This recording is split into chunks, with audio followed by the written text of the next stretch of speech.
Modified man.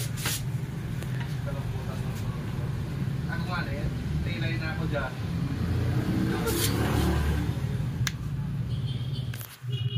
Makatakot na walang traffic.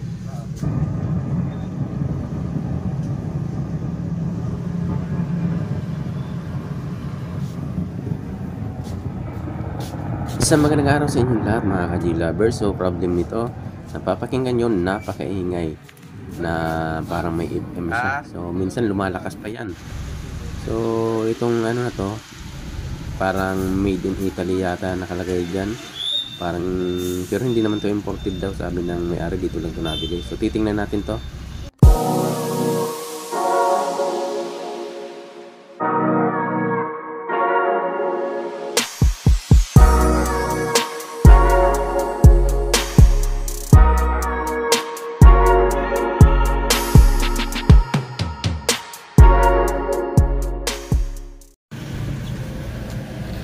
Pag tinignan natin, so puro SMD yan. Parang pinaghalong class D o class X yata to. So hindi natin masyado ma-sure. Basta yung drive niya, tapos yung mga drive ng pinaka power source niya, puro SMD na. So ito yung makikita natin, tingnan nyo. Maliit lang naman yung ano niya, pero 6.6 sa SMD. 6.6. So ang daming yan, kita nyo ang daming parts ng SMD yan, ang liliit, tingnan nyo,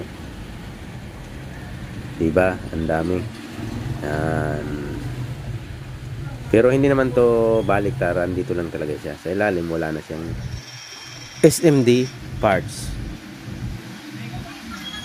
So dahil ito maingay, may posibilidad lang naman, naisip ko, kasi yung problema nito, yung kita nyo parang may FM siya, minsan lumalakas yun, talagang parang akala masisira yung speaker mo sa lakas.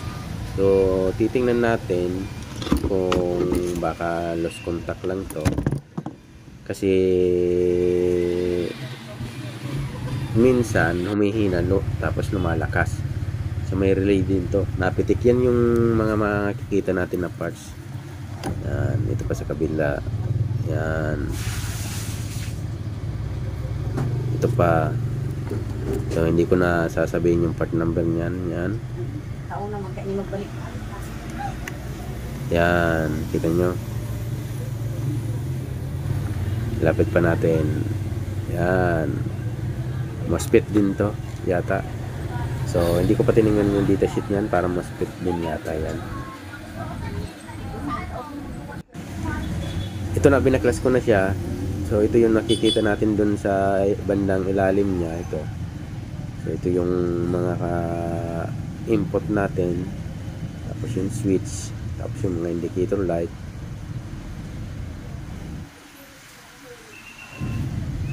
Yan, yung mga capacitor, relay, tapos yung ano dyan, yung mga ibang parts pa. So ang ginawa ko dito, nilinisan ko muna ng contact cleaner itong mga connection na to, itong XLR, tapos yung PL o mic jack natin na tinatawag, yung switch. So lahat yan nilinisan ko. Nilinisan ko yan. Baka sabi ko dito lang yung problema, pero nung pag-testing natin, ganun pa din naman, mahingi pa rin, parang ano siya, parang ganun din ulit, na para may FM, lalakas, hihina. So sabi ko baka kailangan na ito ng resolder. Yan, ni-resolder ko din yan. So bali yan, mga ka-G-Lovers, ni-resolder ko na, hindi ko lang pinakita.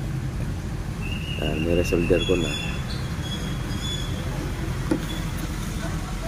Yan, ito nilinisan na natin, ganun pa din. So inisip ko baka dito sa IC na to, yan, ito connection, ni-resolder ko din yan. Yan, yung iba hindi pa. Yan, itong mga hindi pa yan, yan, ni-resolder ko na, yan. So ganun pa din, maingay pa din. So itong ginagawa natin ay tips lang naman, mga ka-G-Lovers, baka maka-experience kayo nito. Yan, ni-resolder ko na yung sa ano natin sa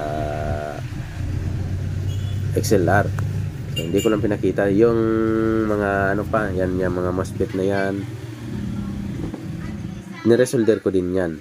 Kasi nakakalito nga mga ka-J-lovers na ganun pa din. Ngayon pa din. Pero ang pinakalabis ko dito ni resolder yung ano talaga, yung IC doon ko nakuha. So ayan, kita nyo naman, ganun pa din naman, maingay pa rin naman. So talagang ganyan. So dito ko na siya talagang pinukusan.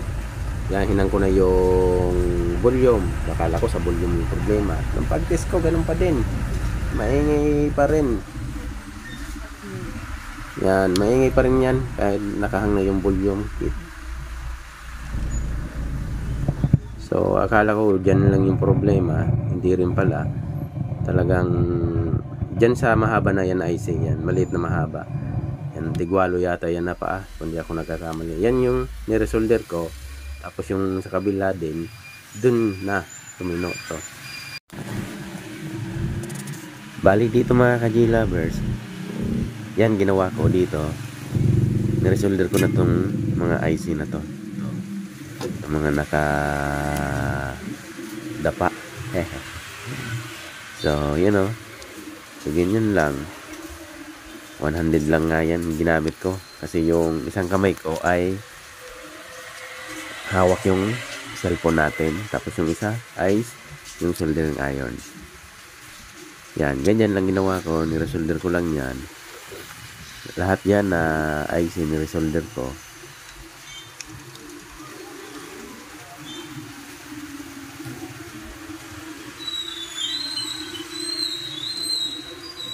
Kasi nung napansin ko kasi na baka may problema rin dito, nung ano siya, habang tinitising ko siya na maingay, kumuha ako ng ano, yung brush ko na sa ipin.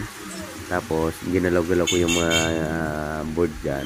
Tapos tinatama-tamaan ko rin yung itong IC na to. Napansin ko biglang luminaw. Kaya sabi ko baka dito yung problema. Kaya yan ginawa natin. Niresolder natin lang. Yan, niresolder lang natin yan.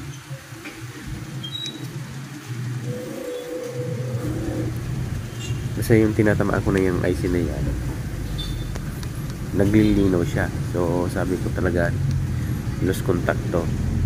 So ito din ginawa ko, ni-resolder ko na rin to. Yan. Pero masasabi ko sa inyo mga ka-J-lovers, ang ganda ng tunog nito at ang lakas. Malinaw yung tunog nito at ang lakas. So sabi na may-ari, medyo mahal daw, may kantidad din yung ganitong amplified speaker. So ginagamit nila to sa sound system din. So minsan ginagamit ng pangkampanya. So ginagamit rin to sa pangkampanya.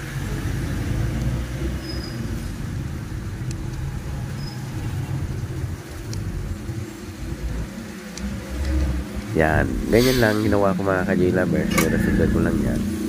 Yan, dalawang IC na yan.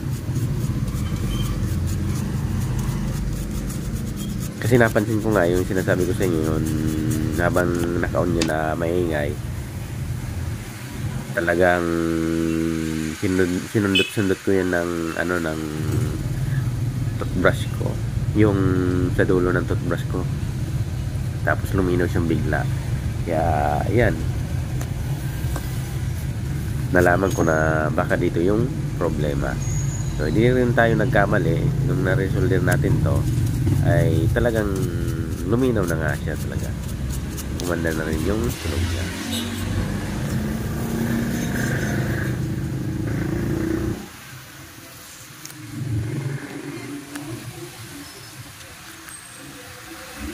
So next natin ay papakinggan na natin yung tunog nito kasi luminaw na to. So thank you very much pala sa lagi niyong pagsubaybay sa ating channel. So maraming salamat. May limit talaga. 1.5 ampere.